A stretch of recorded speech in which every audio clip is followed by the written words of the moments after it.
Oke, halo, apa kabar? Bertemu lagi bersama saya Erlangga dalam pembelajaran geografi. Oke, gimana? Sudah siap mempelajari materi berikut? Oke, kita lanjut saja ke materi.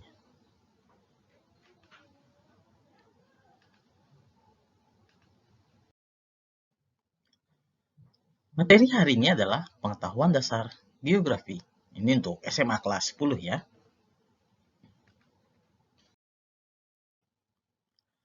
Tujuan pembelajarannya. Tujuannya apa sih kita mempelajari ini? Yang pertama adalah mendeskripsikan ruang lingkup pengetahuan geografi. Yang kedua, mengidentifikasi konsep esensial geografi dan contoh terapannya. Selanjutnya adalah menganalisis objek studi geografi dan mengidentifikasi prinsip geografi dan pendekatan dalam geografi. Kalau udah tahu tujuannya, tentu ada capaiannya dong. Capaiannya apa? Capaiannya adalah memahami pengetahuan dasar geografi dan penerapannya dalam kehidupan sehari-hari. Mengumpulkan informasi dari berbagai sumber dan membuat analisis ruang lingkup pengetahuan geografi. Lalu ada mengumpulkan informasi dari berbagai sumber tentang konsep esensial geografi dan contoh terapannya. Selanjutnya mengumpulkan informasi dari berbagai sumber tentang objek studi geografi. Lalu ada mengumpulkan informasi dari berbagai sumber tentang prinsip dan pendekatan dalam geografi. Ada juga mengumpulkan informasi dari berbagai sumber tentang aspek geografi dan menyajikan contoh penerapan pengetahuan dasar geografi pada kehidupan sehari-hari dalam bentuk tulisan.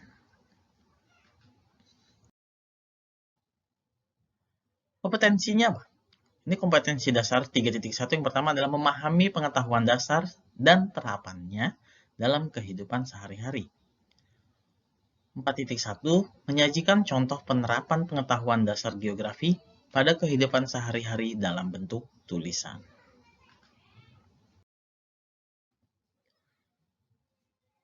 Oke, kita lihat nih. Pengetahuan dasar geografi itu apa aja ya? Yang pertama ada ruang lingkup pengetahuan geografi.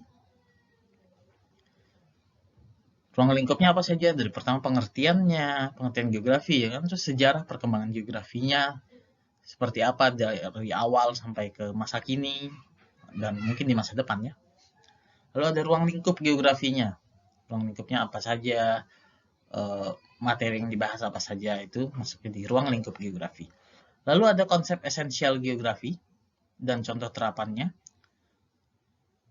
yaitu konsep-konsep esensial geografi.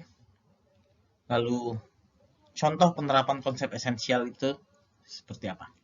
Lalu ada objek studi geografi, objek materialnya, ada objek formalnya juga. Jadi nanti kita mempelajari objek materialnya apa saja, objek formalnya apa saja gitu ya. Lalu ada prinsip geografi dan pendekatan dalam geografi. Di dalamnya mencakup prinsip geografi, contoh-contoh penerapan prinsip geografi dalam kehidupan sehari-hari, seperti di kompetensi tadi ya. Lalu ada pendekatan dalam geografi, contoh-contoh penerapan pendekatan geografi dalam kehidupan sehari-hari, lalu contoh aspek geografi dan keterkaitan aspek geografi dalam aktivitas sehari-hari ya. Ini peta konsepnya. Nah, kita akan pelajari ruang lingkup pengetahuan geografi. Ruang lingkupnya apa saja? Kita pertama dari pengertian geografi. Geografi itu berasal dari bahasa Yunani, bukan bahasa kalbu ya. Bahasa Yunani dari kata geo dan graphian. Geo itu artinya bumi, dan graphian adalah lukisan atau tulisan atau deskripsi. Sehingga bisa kita tarik kesimpulan bahwa geografi adalah ilmu yang menggambarkan atau mendeskripsikan tentang bumi. Kira-kira begitu ya. Selanjutnya adalah pengertian geografi menurut para ahli. Ada menurut Immanuel Kant, ada menurut Bintarto, dan menurut Daljuni. Menurut Immanuel Kant, pengertian geografi itu adalah disiplin ilmu yang objek studinya benda-benda atau gejala-gejala yang tersebar di suatu ruang. Itu menurut Immanuel Kant. Lalu menurut Bintarto, yaitu analisis gejala dan penduduk, corak yang khas dalam kehidupan. Itu menurut Pintarto. Kalau Daljuni, dia mengungkapkan bahwa geografi itu merupakan ilmu pengetahuan mengenai 3 hal. Yang pertama spasial atau keruangan, yang kedua tentang ekologi atau kelingkungan, yang ketiga adalah region atau wilayah.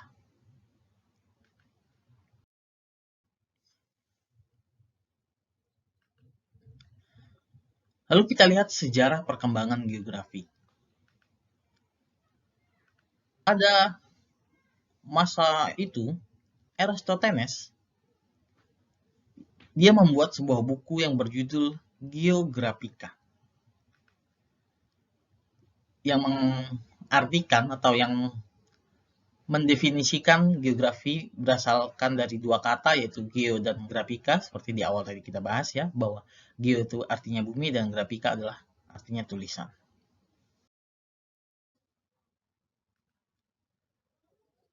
Lalu ruang lingkupnya. Lihat ruang lingkup geografi itu apa saja ya? Ternyata geografi itu memiliki 4 ruang lingkupnya. Ada geografi fisik, itu yang biasa dibahas bentuknya, bentuk permukaan bumi seperti apa, relief, tinggi rendahnya permukaan bumi, dan iklim, contohnya juga ya, iklim cuaca di dalamnya ya, iklim tropis, subtropis, dan seterusnya.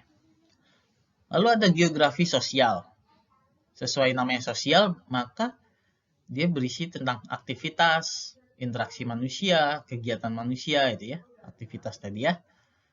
Lalu ada namanya geografi regional. Dia mempelajari permukaan bumi secara khusus berdasarkan wilayah. Lalu ada geografi teknis, itu tentang keahlian pemecahan masalah.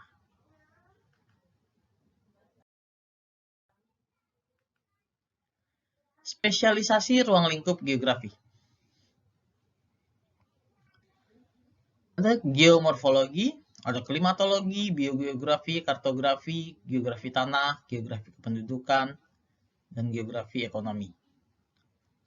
Apa aja sih? Geomorfologi itu bentuk permukaan bumi. Kita mempelajari bentuk permukaan bumi, bagaimana dia terbentuk, kenapa dia terbentuk, bentukan hasil apa, dan seterusnya.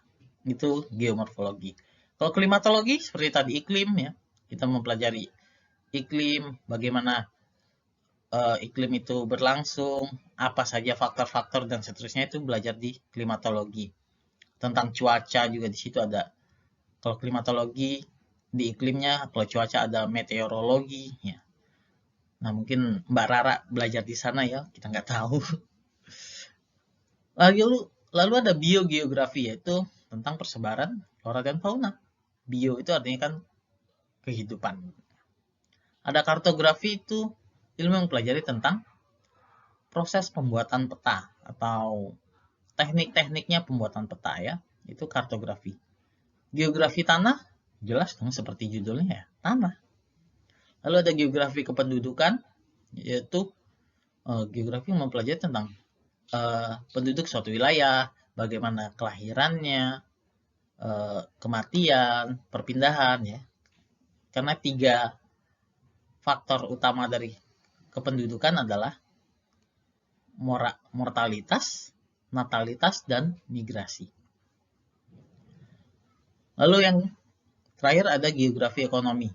Ya, sesuai nama ekonomi ya, mempelajari keuangan, konsumsi, produksi, distribusi, dan lain-lain. Itu kita pelajari di dalam geografi ekonomi. Lalu yang selanjutnya adalah konsep esensial geografi dan contohnya. Ini penting nih, kita harus tahu juga contohnya. Apa saja? Mari kita lihat. Nah, ada konsep. Yang pertama kita mempelajari konsep geografi. Konsep geografi yang pertama adalah konsep lokasi. Jadi dalam pembelajaran geografi kita akan menggunakan konsep-konsep. Konsep lokasi itu ada 2, ada lokasi absolut dan lokasi relatif. Kalau lokasi absolut itu bisa kita dapat dari garis lintang dan garis bujur, ya. Kalau kita lihat di sebuah peta ada 0 derajat, 11 derajat lintang selatan sampai 26 derajat lintang selatan misalkan. Dan 121 derajat bujur timur, 150 derajat bujur barat, dan seterusnya. Itu kita akan dapat lokasi absolut. Karena kalau sudah pakai koordinat namanya ya, kalau menggunakan garis lintang dan garis bujur, kita bisa sebutnya sebagai koordinat. Itu sudah lengkap, sudah tepat waktunya, lokasinya maksudnya. Ya. Kalau lokasi relatif, itu artinya yang bisa berubah sesuai keadaan sekitar. Misalkan, kalau ditanya, rumah kamu di mana? Maka kita jawab, oh di sebelah rumah si A gitu. Belum tentu si A rumahnya di situ terus kan. Bisa saja pindah ternyata. Beberapa waktu kemudian si A pindah. Maka rumah kita tidak akan berada di sebelah rumah si A lagi. Atau di dekat sawah. Sawah juga bisa berubah. Mungkin sekarang sawah, mungkin beberapa waktu yang akan datang belum tentu masih sawah. Maka itu kita sebut dengan lokasi relatif. Bisa juga kita sebut rumahnya di mana? Dekat pasar. Dekat itu seberapa? Apakah di dalam pasarnya atau di sebelah pasar? Sebelah pasar pun kita masih belum tahu. Di sebelah yang mana? Nah, itulah makanya disebut dengan lokasi relatif. Lalu ada konsep jarak. Jarak itu merupakan hasil ini contohnya nih ya. Jarak juga sama seperti lokasi, dia ada ada jarak absolut, ada jarak relatif. Di sini kita contohnya, hasil perkebunan harganya akan semakin mahal jika dijual ke daerah yang lebih jauh. Jauhnya seberapa? Nah, kalau kita sebut tadi ada jarak absolut dan jarak relatif, jarak absolut itu yang ada satuan ukurannya. Misalkan, jarak dari sekolah ke rumah kamu berapa? Misalkan. Oh, jaraknya 2,3 km. Itu adalah jarak absolut. Sedangkan kalau kita jarak sekolah kamu ke rumah berapa? Jaraknya dekat aja Bu, gitu. Jaraknya dekat aja Pak, gitu, misalkan. Maka ada yang bilang, oh jaraknya jauh Pak, sekolah ke rumah, gitu. Nah, itu adalah sebuah konsep jarak yang relatif. Karena dekat atau jauh itu relatif. Bisa saja 100 meter dia anggap jauh, bisa dianggap dekat juga, maka kita sebutnya dengan relatif ya. Lalu yang selanjutnya ada konsep keterjangkauan. Tempat dikatakan terasing dan terisolasi ketika sulit dijangkau dari tempat lain. Keterjangkauan itu bagaimana kita mengakses suatu tempat tersebut ya. Apakah tempatnya sulit dijangkau walaupun jaraknya dekat tapi tidak ada akses ke sana, maka keterjangkauannya bisa berbeda gitu ya. Jadi keterjangkauan tidak harus berbanding lurus dengan jarak tadi ya.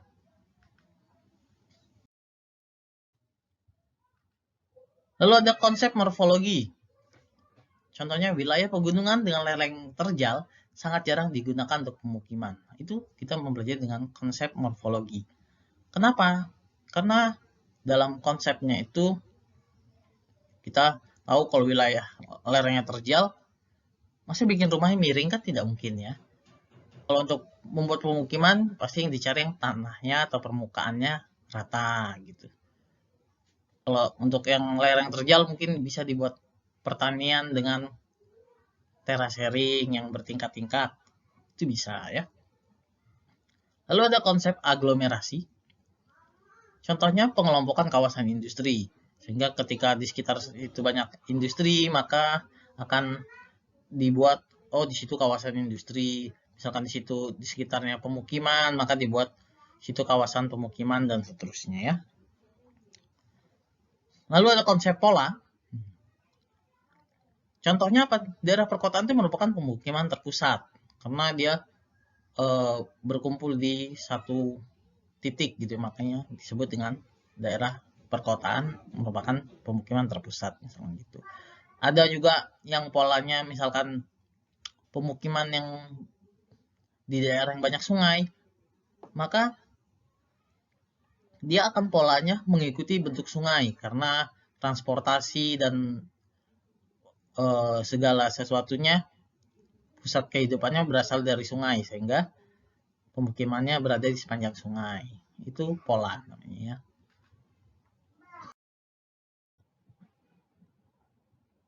Lalu ada konsep interaksi. Interaksi juga sesuai nama interaksi itu berarti hubungan gitu ya, timbal balik interaksi. Yaitu contohnya ini, proses pengangkutan barang dari desa ke kota sehingga terjadi interaksi di antara desa dan kota. Lalu ada konsep nilai kegunaan. Contohnya apa konsep nilai kegunaan ini? Misalkan daerah pegunungan itu dimanfaatkan penduduk untuk berkebun karena tanahnya yang sangat subur. Atau daerah pantai, ketika pantainya landai, maka dimanfaatkan penduduk untuk pariwisata misalkan gitu ya. Itu konsep nilai kegunaan. Lalu selanjutnya konsep diferensiasi area. Contohnya apa? Wilayah pedesaan dengan corak khas persawahan berbeda dengan kota yang terdiri dari area pemukiman, pusat perdagangan, dan berbagai sarana kebutuhan kehidupan ya. Jelas ya, namanya di desa. Jangankan desa dan kota, sesama desa pun memiliki perbedaan dalam pemanfaatan wilayahnya. Di desa A dan desa B, mungkin desa A banyak sawahnya, di desa B lebih banyak perkebunannya, dan seterusnya ya. Itu konsep diferensiasi area.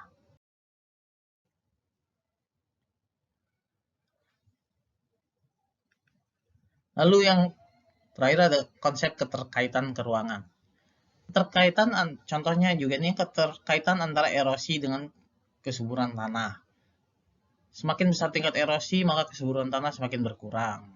Itu contohnya ya. Karena keterkaitannya antara erosi kan sebuah keruangan, lalu hubungan dengan kesuburan tanah seperti apa, kenapa bisa yang erosinya besar kesuburan tanahnya berkurang, dan seterusnya ya.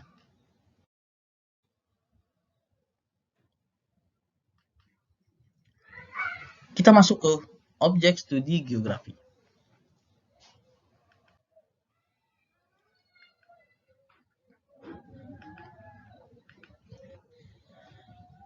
Objek studi geografi yang pertama itu objek materialnya. Objek material geografi itu ada atmosfer, litosfer, hidrosfer, biosfer, antroposfer. Nah, di atmosfer lapisan yang terjadi itu di lapisan udara ya atau gas ya. Litosfer itu tentang batuan, hidrosfer air, biosfer flora dan fauna, kalau antroposfer itu kehidupan manusia. Fenomena geosfer, ilmu yang untuk mengkajinya ada meteorologi, klimatologi, tadi yang seperti sudah dibahas di awal ya. Litosfer, batuan, apa saja yang ilmu yang digunakan untuk mempelajari litosfer? Ada geologi, geomorfologi, petrologi, petra itu artinya batu ya. Kalau hidrosfer, lapisan yang ini lapisan apa? Air. Ilmunya apa? Ada hidrologi, itu perairan darat ya. Kalau oceanografi, namanya juga ocean ya. Ocean berarti danau, bukan. Namanya ocean ya pasti laut dong ya. Jadi ilmu tentang kelautan, bukan kelautan sih, ilmu yang belajar tentang perairan laut gitu ya. Lalu kalau biosfer itu lapisan tempat terjadinya itu adalah yang dibahas flora dan fauna. Ilmunya ada biogeografi, biologi, gitu ya. Terus yang selanjutnya ada antroposfer, ilmu yang mengkajinya geografi penduduk, terus ekonomi, politik, ya itu yang kita pelajari di situ ya.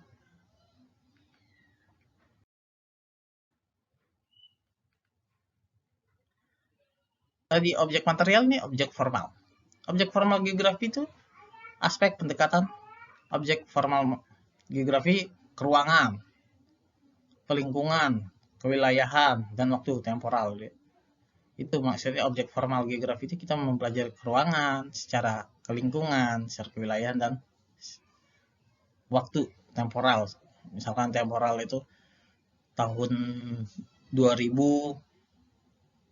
bentuknya seperti apa, lalu di 2010 seperti apa, 2020 seperti apa, dan seterusnya ya. Selanjutnya adalah prinsip geografi dan pendekatan dalam geografi.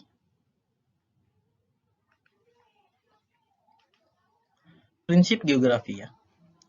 Prinsip geografi itu ada 4. Yang pertama, prinsip deskripsi. Nama deskripsi adalah gambaran umum suatu fenomena atau menjelaskan.